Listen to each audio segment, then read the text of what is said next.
నివాసి హేమంత్ సాయిని. సో ఇప్పుడు housing board పరిస్థితి ఎట్లుందంటే ఒక చేపల చెరువు కన్నా హీనంగా ఉందండి. అసలు మీకు చూపిస్తాను ఎంత ఇబ్బంది పడుతున్నామో మేమైతే ఇక్కడ.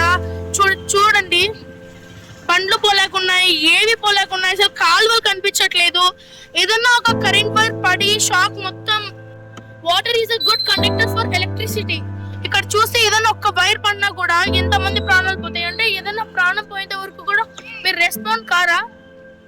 ప్లీజ్ అండి, municipal corporation of Kadapa should be react and మాకు ఈ ప్రాబ్లమ్ ని తీసేయండి. అంత మెయిన్ ప్రాబ్లమ్ ఇట్లా రోడ్ కట్టడం వల్ల పైన వాటర్ మొత్తం ఇలా వస్తున్నాయి. స్ట్రక్చర్ ఎట్లా కట్టినాడో నాకు అర్థం కావట్లేదు.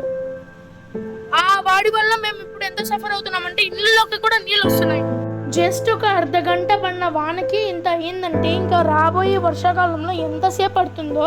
ప్లీజ్ ప్లీజ్ ప్లీజ్ తొందరగా రియాక్ట్ కండి ఏదన్నా ప్రాణం పోయే ముందే. థ్యాంక్ యూ అండి.